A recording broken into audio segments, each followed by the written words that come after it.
Sí, ¿cuál ha sido el balance? Es la pregunta que lanzabas sobre las labores de los y las diputadas en estas 8 semanas que se han concentrado muchísimo en la prensa, en la cobertura de lo que allí acontece.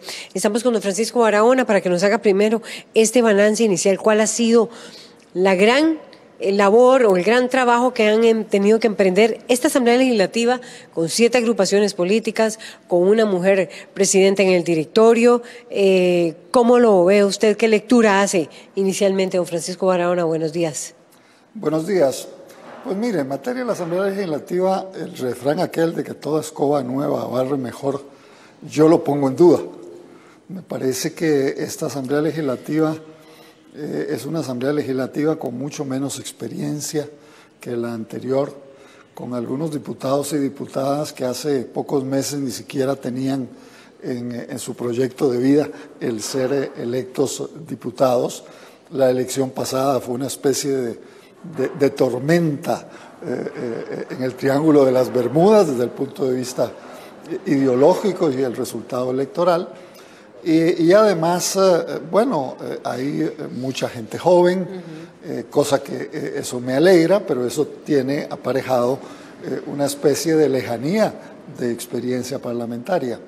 Y yo creo que la cosecha todavía uno no la puede a los 2 meses evaluar. Digamos, puede uno evaluar buenas intenciones, pero no cosecha parlamentaria. La crítica y lo que es las fuerzas de oposición, tengo la impresión que todavía no se han conformado, y entonces ahí es por proyectos que se llega a conclusiones de mayoría o a votaciones de mayoría y no tanto por línea de oposición. Y bueno, están apenas comenzando a replantearse algunos liderazgos que todavía no están claros.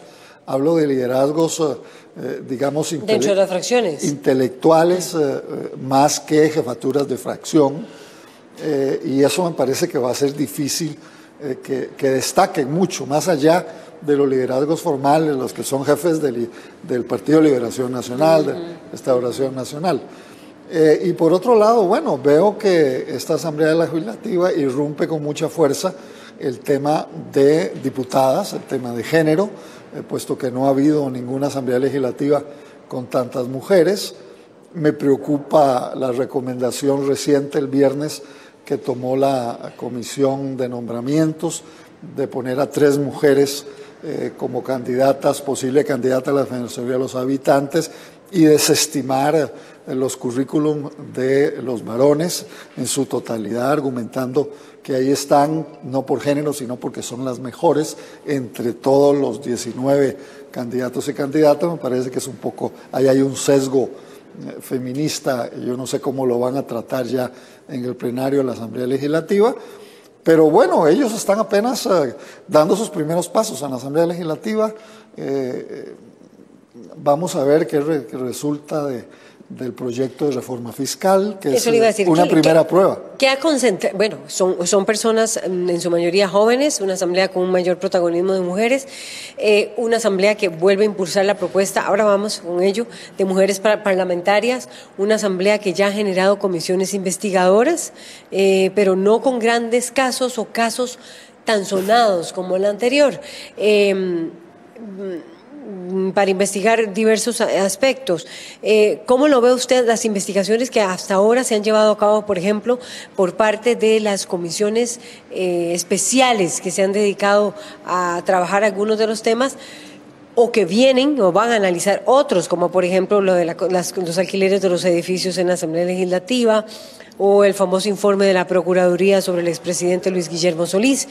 ¿Cómo ve usted esa labor que ha tenido de control político esta Asamblea? O si ¿cómo la valora usted inicialmente? Bueno, repito, es que es muy reciente, apenas están comenzando a funcionar esas comisiones. Sí, he tenido en forma directa opiniones de varios diputados de diferentes partidos con esta frase: ya estamos cansados de integrar tantas comisiones, como comisionitis en la Asamblea Legislativa, y eso agota, porque son diputados que adquieren más trabajo, además del trabajo institucional propiamente dicho del plenario y de las comisiones oficiales. Habría que ver. Porque hay un exceso de comisiones. Yo no diría que haya un exceso, pero si siguen a este ritmo, integrando tantas comisiones, se van a deslucir, porque va a haber como muchos pequeños focos de atención y difícilmente el país va a poder darle seguimiento a tantos temas. Y los diputados son seres humanos, y entonces también podría ser que por mucho abarcar, poco aprieten en el resultado de las comisiones. Pero 2 meses es muy corto el tiempo, por lo menos enfrentaron esos dos temas, la recomendación de desestimar la causa contra el presidente por la Procuraduría de la Ética. Creo que el procurador ha sido invitado o llamado a declarar aquí en la Asamblea Legislativa. El accionar del directorio anterior en relación a la construcción del edificio de la nueva Asamblea Legislativa, que por cierto ahora llegando aquí ya estaba viendo muy temprano ya camiones. Eso creo que es imparable, pero bueno, una investigación que avance en algunos cargos que se han lanzado es interesante, da una muestra que en la Asamblea Legislativa no permite ningún flirteo con el tema ético, pero una cosa es integrar la comisión y otra cosa es, bueno, qué capacidad de investigación tienen los señores y las señoras diputados en cada una de esas comisiones, cuánta voluntad política hay. Los medios de comunicación en esta ocasión siento que no están tan comprometidos con alguna de esas comisiones como en la administración anterior, el caso del cementazo, que llegó justamente... Que era un caso más sonado, ¿verdad? Claro, más fuerte. Pero fue creado y aumentado por las investigaciones de los medios de la prensa. En este caso no, son cosas como más estructurales. Entonces, yo diría que bueno, tenemos esta Asamblea Legislativa con los defectos y las cualidades que presentan más mujeres, mucha más gente joven. Eso implicaría, digamos, del análisis de partida, mayor entusiasmo, mayor fuerza, mayor deseo de destacarse esos dos sectores, pero políticamente lo tradicional en la Asamblea Legislativa es que no destacan ni por ser mujer ni por ser joven, sino por pertenecer a un partido político. Las líneas las toman los partidos políticos. Y muchos de los partidos políticos están en crisis por el resultado electoral, están con debilidad. Entonces, bueno, esa conjunción de factores todavía no sabemos qué resultados. Vamos a hablar de lo que usted decía, don Francisco Barahona, de los liderazgos que hay dentro de las agrupaciones políticas y ese papel de oposición, si se da o no se da. Pero antes, reforma fiscal es lo que más o mucho de lo que ha concentrado la Asamblea Legislativa. ¿Ve usted esa Asamblea Legislativa, que aunque son 7 fracciones y no 9 como la anterior, que pueda lograr sacar la tarea de la reforma fiscal, sí o no? ¿Lo ve usted claro en el camino, como aspira, por ejemplo, gobierno que esté lista en septiembre? Yo le diría que no. Yo no veo la posibilidad por las acciones de algunas fracciones y también por las tomas de calle, las declaraciones de algunos sindicatos, que el proyecto tal cual está enviado por el Ministerio de Hacienda, o sea, por el gobierno, pase. Yo creo que queda el gran diálogo que van a tener probablemente en estas próximas semanas. Hoy mismo, donde PISA, donde el ministro de la Presidencia tiene un papel fundamental, porque el presidente no se ha visto, digamos, en el ojo de la tormenta, sino que él manda a su ministro de la Presidencia, junto con la nueva ministra de Hacienda, a ver si ahí logran, digamos, democratizar más el esfuerzo tributario que hay que hacer, sobre todo con sectores que tradicionalmente tienen formas de evasión fiscal y otros que tienen privilegios de exenciones como zonas francas. Y entonces, bueno, el razonamiento de sectores sindicales, populares, los maestros, etcétera, no pueden simplemente ser desoídos o desechados, porque a final de cuentas eso es lo que mide la presión. Yo llamo de la calle, pero en el fondo es de la disconformidad popular. Hay que tomar en cuenta que en Costa Rica el capital está concentrado en menos del 1% de la población. Y la gran mayoría es clase media o sectores populares pobres o en proceso de pasar a clase media. Ahora algunos estudios he leído últimamente donde en la última década la clase media se redujo y se amplió los sectores en Costa Costa Rica. Dentro de los países más desiguales, de La 9 inequidad, países. estamos en un país con una enorme inequidad, inclusive en América Latina, que es un nuevo fenómeno. Antes Costa Rica era de clase media, era mucho más equilibrado entre pobres y ricos. Eso se está polarizando. Bueno, todas esas tensiones no las van a resolver únicamente dentro de la Asamblea Legislativa, sino fuerzas externas, y dentro de esas fuerzas externas tampoco lo van a resolver, digamos, los neoliberales o los que pretenden resolver el tema solo con una reforma fiscal, digamos, epidérmica, sino que hay que ir más a fondo y que las cargas sean mejor distribuidas en la población, y eso políticamente no está resuelto. Y si no se resuelve, probablemente aquí en la Asamblea Legislativa se puede varar perfectamente, por lo menos por todo este año, la aprobación de un paquete fiscal. La aprobación de un paquete fiscal. ¿Y cómo está ese juego de liderazgos? Porque solo un diputado presentó 500 mociones al proyecto. ¿Qué tan integradas van a estar esas fuerzas de oposición o qué tan integradas van a estar también con los partidos políticos, con gobierno, en torno al proyecto más importante que tiene y que está con el que está empezando la administración del presidente Carlos Alvarado, reforma fiscal? Vamos a ver, liderazgos. Vemos que el Partido Republicano, solo uno de sus diputados, presenta 500 mociones. Liberación Nacional se ve, digamos, en un accionar. No presentaré tantas propuestas, esperaba más propuestas por parte del gobierno en torno a incluir otros temas como renta global. Ya se presentaron, ¿verdad? Y podría decir, esto puede calmar los sectores sociales. Se esperaba también un papel, ¿qué papel va a tener la unidad, verdad? Teniendo un ministro de la presidencia allí con un accionar fuerte y activo en torno a la aprobación de la reforma fiscal. En fin, ¿cómo ve usted esos liderazgos dentro de las 7 agrupaciones políticas? Restauración Nacional, un poco golpeado con este escándalo ahora de la diputada que denunció por agresión a su compañero. ¿Cómo ve el accionar de todas las agrupaciones políticas? Mire, yo creo que los liderazgos dentro de los partidos de oposición a este gobierno, digamos, con exclusión del PAC y los diputados, algunos de los diputados del Partido Unidad Social Cristiana, porque ahí tampoco hay una unidad absoluta detrás de PISA, con exclusión de esos dos sectores que, digamos, son los que integran el actual gobierno, todavía eso no lo veo definido, no lo veo definido. Y no lo veo definido porque hay muchas contradicciones en juego. Por ejemplo, veamos Liberación Nacional. Doña Laura fue la última expresidenta que planteó una reforma fiscal, inclusive mucho más ambiciosa que la actual, por supuesto con el apoyo de su partido. Y fue, digamos, aprobada en principio, aunque la Sala Cuarta se la trajo abajo. Entonces se perdieron casi 2 años, un poco más de tiempo parlamentario en la discusión de un proyecto que, si se hubiera aprobado, hubiera sido excelente, de acuerdo a la perspectiva actual del déficit fiscal.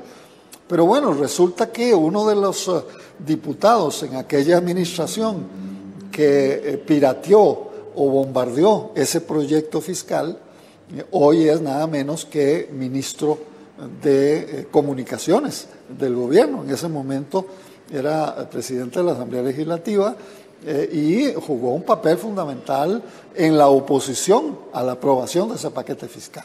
Bueno, ahí lo tiene el actual presidente, de acuerdo a su opinión, como uno de los ministros fundamentales actuales, digamos, que tienen que trabajar la relación con la Asamblea Legislativa, incluyendo a PISA. Es un ministro estratégico que tiene que estar en todos los diálogos sociales, etcétera. Y ahora está apoyando en forma evidente un paquete fiscal y una reforma fiscal mucho menos ambiciosa que ese tipo de contradicciones que uno podría decir que son clavos que tienen los partidos políticos. Yo supongo que Liberación Nacional debe tener un clavo muy grande con nuestro ex embajador en Naciones Unidas por esta situación, ahora ministro de Información. Y son cosas que también ¿Que se cobran? ¿Son facturas que se cobran dentro de la Asamblea? Yo diría que sí, obviamente, ¿verdad? Y aunque todos están de acuerdo en que es absolutamente necesario, no solo por presiones externas, sino porque matemáticamente es necesario que el gobierno además de aplicar algunas reducciones de gasto, también tenga mayores recursos financieros para atender los mismos compromisos ya existentes. A veces cuesta, a veces cuesta. Y por otro lado, a mí me preocupa que nuestro presidente actual, don Carlos, se mantenga un poco o en un pedestal un poco más alto que el resto, que son los que están en la discusión real del paquete fiscal, o que sea un poco anulado por el ministro de la Presidencia en la discusión. Yo no tengo dudas de que hay una excelente comunicación entre el ministro de la Presidencia. Que fue uno de los reclamos de la Asamblea anterior.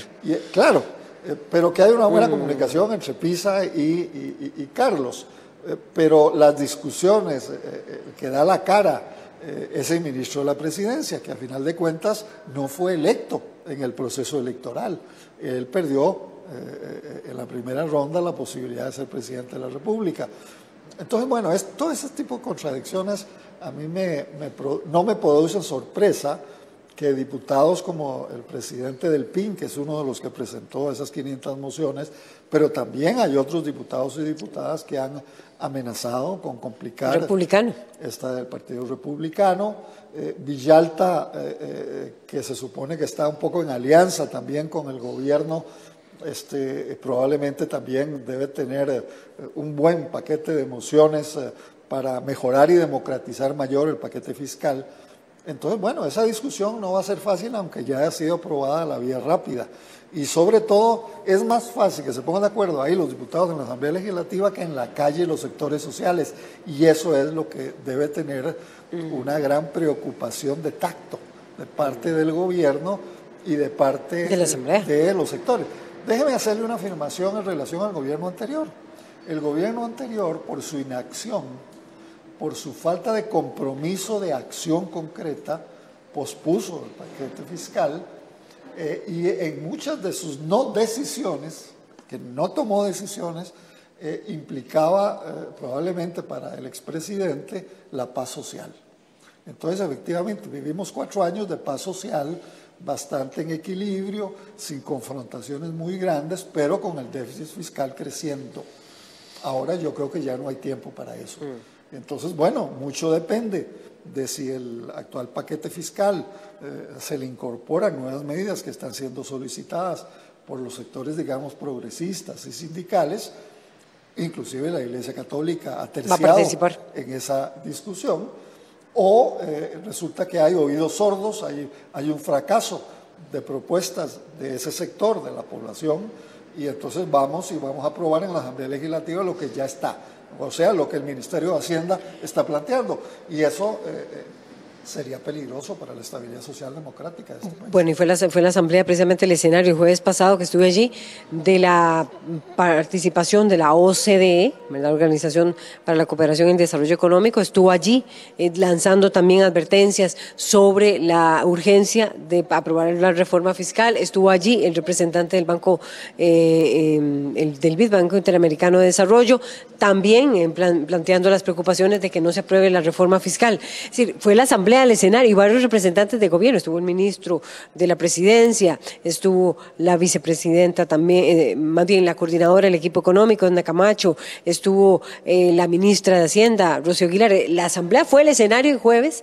de un montón de figuras y de eventos en torno, que finalmente todos giraban en torno a la reforma fiscal. Como el centro realmente, el medular de lo que va a ser esa propuesta. Pero ¿cómo ve usted el papel, por ejemplo, de Restauración Nacional, la segunda fracción más grande y más nueva, digamos, en lo que es la relación de gobierno con oposición? Bueno, su jefe de fracción ha sido bastante claro y está diciendo que ellos no están de acuerdo con varios de los impuestos que están ahí planteados. Habla de aumentar la canasta básica, habla que está totalmente en contra de ponerle impuesto a la educación, a ponerle impuesto a la salud, entiéndase medicina privada, servicios privados, y que no está de acuerdo con eso porque él defiende los intereses del pueblo. Y bueno, recordemos que fueron justamente las provincias costeras, las más pobres de Costa Rica, las que le dieron el triunfo en la primera ronda, que fue donde se eligieron a los diputados. Entonces, bueno, esto no es fácil. Es normal que desfilen y se concentren en la Asamblea Legislativa actual todas esas autoridades monetarias, bancarias, de organizaciones de desarrollo económico internacional. Lo mismo hizo don Helio Fallas en el anterior gobierno, que llevaban ahí a representantes del BID y representantes del Fondo Monetario Internacional, etcétera, para tratar de convencer a los diputados. Pero el problema es que una reforma fiscal profunda no es solo competencia de los diputados, es competencia de los diputados aprobarla y discutir e interpretar las acciones que el pueblo demanda. Pero ahí tiene que haber un equilibrio bastante delicado, casi como difícil abordar una temática de filigrana social, ¿verdad? Casi de tejido de filigrana, para que, bueno, la dinámica social no se resquebraje, y mucho menos al principio de esta administración. Los diputados no solo obedecen a lo que los jefes de fracción o ellos decidan, sino que son representantes populares. No hay que olvidar que la soberanía, según la Constitución de Costa Rica, reside en el soberano. El soberano es el pueblo. Y si sectores importantes del pueblo se sienten ninguneados o se sienten traicionados, todavía peor, bueno, no se van a quedar quietos en una democracia que permite la protesta de la calle, la huelga, los paros. Y claro, todo esto lo que hace es poner en ebullición a un nuevo gobierno que está comenzando, que estoy seguro que tendrá sus cálculos para evitar que eso suceda. Máxime veniendo de una administración anterior del PAC con don Luis Guillermo, donde realmente la paz social se logró, digamos, mantener, aunque a costa de no tomar decisiones fundamentales. Y ya se incorpora Gustavo Araya, analista político, también politólogo. Gustavo, ¿cómo ve los liderazgos dentro de las distintas agrupaciones políticas, estas 7, en estos 2 meses de accionar de la Asamblea Legislativa? Buenos días. Buenos días, Laura, y un placer estar acá con el maestro Barahona y una vez más. Liderazgos, digamos que uno, haciendo el balance general en lo que llevamos de este tiempo, digamos que sería como lo esperable, ¿verdad? Porque, digamos, dentro de lo que han sido las agrupaciones partidarias, hemos tenido una que otra vez, generalmente, sectores internos dentro de los propios partidos políticos que hacen que efectivamente las fracciones no sean tan homogéneas como tradicionalmente se les quiere ver. Entonces, se ven liderazgos muy marcados, especialmente en los partidos como Liberación Nacional, ¿verdad? En donde hay una diversidad de liderazgos, más bien, más allá de la propia jefatura de fracción, hay otras personalidades que despuntan. ¿Cuáles? Por ejemplo, la de don Roberto Thompson, ¿verdad? Que ha mantenido incluso una permanencia muy importante también en redes sociales, comunicando temas que le son propios, no solamente de la naturaleza tradicional, donde ha venido trabajando él, que es en el tema municipal, sino también en proyectos de infraestructura, en donde a él le parece, digamos, que hay un acento importante, más allá si pasan por Alajuela o no, digamos, en convertir a Costa Rica en un centro de logística, por ejemplo. Y el caso, por ejemplo, del Partido Restauración Nacional, en donde ya se veía fragmentado, ya se veía, digamos, fisurado durante el proceso electoral, y que también esa fisura tiene, digamos, su correlato en la Asamblea Legislativa a través de liderazgos como el que ha mantenido el propio don Carlos Avendaño, pero también otras figuras como el propio diputado por Limón, el señor Cruzan, que también ha mostrado, digamos, una independencia de criterio más allá de su bancada, o lo que ha hecho el señor Jonathan Prendas, que además de tener experiencia legislativa, le ha permitido, digamos, un margen de maniobra mayor ese hecho, pero además, digamos, de no ser necesariamente, o no haber estado necesariamente pegado al riñón partidario tradicional, sino también el que ha tenido escudo en la Asamblea Legislativa. ¿Para qué decir también, digamos, de las fracciones que se han fraccionado, como el Partido de Integración Nacional, que han mostrado, digamos, ya liderazgos muy claros en personalidades como don Walter Muñoz o el señor Eric Rodríguez, o bien lo que ha pasado también en el Partido Republicano Social Cristiano, en donde don Otto Roberto Vargas, que tiene, digamos, es una figura importante, es una figura de peso en términos de su criterio, pero también ha demostrado, digamos, lo propio Drago Danilescu. Entonces, digamos que han habido las fisuras o los fraccionamientos lógicos dentro de cada partido, porque hay personalidades muy fuertes por el tipo de liderazgo o por el tipo de experiencia que tienen o el tipo de conocimiento, y yo diría que han dado una Asamblea Legislativa que en lo sustantivo, y ahorita si quieren le entramos al tema, digamos, me parece que es una Asamblea Legislativa, digamos, que como todas las asambleas, ¿verdad? Con sus particularidades, no es comparable con otras, pero digamos en este caso, digamos como una especie de agridulce, ¿verdad? Porque mientras salen algunos temas que uno esperaba que salieran, hay otros que no tanto han tomado tanta velocidad como uno esperaba. Esos liderazgos son con cada uno de ellos, es con quienes le va a tocar al gobierno negociar, no abiertamente. Bueno, se reúne con las jefaturas de fracción, pero con esas mini fracciones.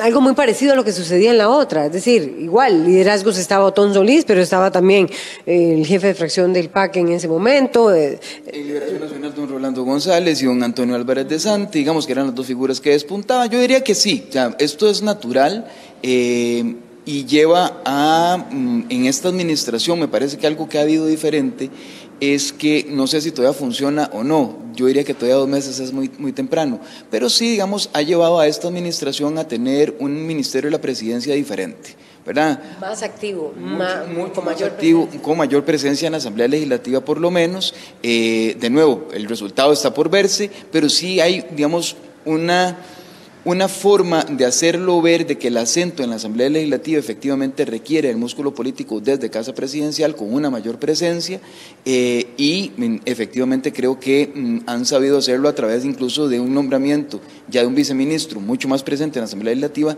y un ministro de la Presidencia como don Rodolfo Pisa, muchísimo más fuerte, digamos, de lo que tradicionalmente nos tenía acostumbrados por lo menos la administración anterior. Eso nos habla de que están de acuerdo. Vamos a ver, ¿es así porque así lo quiere el presidente, un ministro de la presidencia con mayor protagonismo, o es así porque Rodolfo Pisa tiene esa personalidad mucho más y entonces algunos podrían decir se le está yendo un poquito más arriba al presidente o el presidente quiere mantenerse a lo lejos? ¿Qué piensan los dos? Los micrófonos para ustedes. Bueno, Pero perdón, porque es que si no se dice que el ministro de la presidencia no tiene protagonismo y se le reclama eso, y cuando lo tiene no se sabe si es, entonces le critica más bien porque, bueno, está perdiendo el protagonismo el presidente en las negociaciones o es que el presidente así lo quiere y lo considera así necesario. Sí, yo diría que, vamos a ver, a diferencia de la administración anterior que durante los 4 años hubo quejas casi que permanentes, diría yo, no sé con cuánta regularidad, pero sí permanentes, de la ausencia de un ministro de la presidencia o un ministro de la presidencia incluso en el primer año, acordémonos de don Melvin Jiménez, que no solamente en una ausencia, como diría otro maestro, pero a Müller en la escuela, no era ausencia física solamente, era una ausencia también mental, ¿verdad? Había una ausencia de que no conocía también, digamos, la dinámica de la política pública, del tema de cómo estar en las relaciones de poder, al menos de los dos poderes, de lo que sería el poder legislativo y el ejecutivo, pero me parece que en esta administración no solamente no ha habido esa queja, si usted lo ve, no ha habido una queja, digamos, de que hay una ausencia del Poder Ejecutivo en la Asamblea Legislativa, sino que además yo creo que sí el peso de don Rodolfo Pisa en términos de liderazgo, digamos, de imponer su propia voluntad, ha sido evidente, ¿verdad? Entonces, ¿qué tanto el manejo? Bueno, en esto no pequemos de inocentes. Al que le sirve tener un mayor desgaste en términos políticos es el propio Rodolfo Pisa. Sería, digamos, en términos naturales, de alguna manera, si lo logra hacer durante 2 años, 3 años, efectivamente, digamos, el que, por decirlo así, se robe el show de lo bueno que haya podido hacer el gobierno ante la Asamblea Legislativa y eventualmente tener de eso algún rédito electoral si fuese del caso. Pero también, de alguna manera, al presidente Alvarado le sirve que ese desgaste lo ponga otro y no él. Y mientras más lo haga en términos del tiempo que pase en esta administración, también sería, digamos, políticamente, digamos, más adecuado. Por ejemplo, para poder llevar a cabo las negociaciones y poder pasar, digamos, de nuevo, no solamente en términos de lo que tiene que negociarse en la Asamblea Legislativa, que son temas bastante álgidos, ¿para qué decirlo? Con el tema del 20.580, el proyecto de ley de fortalecimiento de las finanzas públicas, sino también, digamos, de cara, de nuevo, al proceso 2020 y al proceso 2022. ¿Qué piensa don Francisco Barahona? Bueno, yo es que tengo una aproximación, digamos, más estructural y menos personalista, pero estoy muy de acuerdo con lo que se acaba de decir, pero desde el punto de vista estructural, yo diría que el mismo riesgo tiene Rodolfo Pisa de quemarse que de salir abanderado para una posible candidatura. Eso solo el tiempo lo dirá. Pero desde el punto de vista estructural, lo que yo analizo es que este nuevo gobierno, esta nueva Asamblea Legislativa, son todavía más débiles estructuralmente y sistémicamente hablando que los anteriores, que hace 4 años. El Poder Ejecutivo es más débil porque tuvo que hacer una alianza con Pisa justamente, para poder competir holgadamente en el resultado electoral de la segunda ronda, y ahí en el acuerdo que firmaron, en las concesiones ideológicas que ahí se dieron en esa negociación, Carlos Pisa, digamos que Carlos y el PAC tuvo que bajar la cabeza y arriar algunas de las banderas, con lo cual es una administración, yo diría, de centro-derecha, sino casi de derecha, ya ni progresista, salvo progresista en el tema de la bandera de gay, etcétera, etcétera. Y quizá en el tema del juramento, pero son elementos ligados con el tema de derechos humanos. Pero ideológicamente me da la impresión de que, bueno, todo el sesgo ideológico del nuevo gobierno ya establecido, viendo las personas que se han nombrado, ministros, ministras, etcétera, es un gobierno conservador, con algunos elementos de progresismo. Pero la Asamblea también. Mucho más débil, que Luis Guillermo llegó y nombró a los que él quiso. Él no llegó a ninguna alianza. Entonces era, digamos, un gobierno con mayor capacidad de unidad. Que él después abandonara un poco el liderazgo por ministros de la presidencia débiles, ausentes, ya eso es un problema de gestión, pero no un problema de capacidad de gestión, que más o menos lo abandonó. Y en la Asamblea Legislativa igual. Tenemos partidos más débiles. Liberación Nacional, con esa segunda derrota, no solo queda estructuralmente más tocado de alas, sino más debilitado ideológicamente. Liberación Nacional en la campaña, sobre todo muchos de sus liderazgos al apoyar a don Fabricio y a su partido político en esa otra alianza conservadora, arrió muchas de las banderas progresistas de la socialdemocracia dentro de Liberación Nacional y se echó también a la derecha, un fenómeno similar al que acabo de escribir, solo que todavía más a la derecha, y entonces quedó estructuralmente mucho más escindido y en ese sentido más difícil que pueda haber un solo liderazgo que lo maneje, más allá de la figura de un jefe de fracción, sino que bueno, ahí hay varios grandes jugadores dentro de Liberación Nacional. Yo no puedo olvidarme de don Oscar Arias, de don Antonio Álvarez de Santa, y ninguno de los dos está en la Asamblea Legislativa, además del jefe de fracción, que ya se rumora que tiene interés de ser candidateable, igual el señor Thompson. En fin, hay mucha contradicción. Pero también vemos un partido, el PAC, debilitado en una fracción muy pequeña, que por sí solo, si no es a través de la negociación, difícilmente va a imponer ninguna bandera propiamente del PAC, salvo que en negociación los demás estén de acuerdo. Un nuevo partido, digo nuevo partido porque de un diputado, don Fabricio, en la administración anterior a 14 hoy en día, bueno, es un aumento explosivo, sorprendente, pero habría que ver si tienen el músculo político para ponerse en movimiento, dadas las contradicciones que estamos viendo, y también un planteamiento más religioso que político estructural, ¿verdad? Y el PIN y bueno, todos los demás. Entonces yo veo que lo que hay sistémicamente es una dispersión y una contradicción mayor de los sectores que se supone que esos partidos representan. Y con algo más grave, la elección fue una sorpresa. Don Carlos, igual que don Guillermo, en las antepasadas elecciones, era margen de error unos meses antes y fueron electas. Eso significa que el pueblo en las próximas elecciones no va a votar por partidos políticos y puede votar por quien le dé la gana, porque se liberó de esas cadenas con el establecimiento del multipartidismo. Todo eso hace mucho más difícil la adopción de decisiones, incluyendo el tema del paquete fiscal. Y si sectores sociales, sindicalistas, que es el tema 1, están afuera, pues entonces la situación es todavía más endeble, por más que haya un ministro de la presidencia con más dedicación y con más esfuerzo en la Asamblea Legislativa. ¿Lo ve así de complicado? Gustavo Araya. No solamente suscribo lo que señala el don Francisco, sí. Hay algo que me llamó la atención, la moción que presentó, por ejemplo, Restauración Nacional, no tuvo eco contra el ministro de Educación, no tuvo eco, digamos, dentro de esa grupa, dentro de toda esa oposición, que podría ser Liberación, en la misma unidad, y Restauración, no tuvo eco. No logró el apoyo, una muestra clara de que no siempre esa oposición está tan integrada en ciertas agendas contra el gobierno. No solamente no está tan integrada, sino que hay dolencias, y para parafrasear a don Francisco, hay dolencias de carácter estructural. Digamos, transformar la Asamblea Legislativa a partir de los tipos de perfiles que existen ahora dentro de las propias fracciones, que refleja muy bien, digamos, la composición partidaria, ¿verdad? Digamos, esa debilidad, digamos, en formación de cuadros dirigentes, esa debilidad en amalgamas ideológicas que puedan ser, digamos, de alguna manera permitirles tener una agenda programática de mucho más calado que la que se esté discutiendo, o bien esos vasos comunicantes con sectores amplios de la sociedad. Ninguno de los partidos lo tiene. Entonces, esas debilidades sistémicas que tienen a nivel de partidos políticos se reflejan perfectamente en la Asamblea Legislativa. Entonces no se le puede pedir peras al olmo, ¿verdad? Entonces, aquí, digamos, un poco la conformación de la oposición también es una oposición, digamos, endeble, es una oposición bastante frágil, ¿verdad? Con fragilidades y con alianzas muy tenues también entre lo que como oposición se puede entender.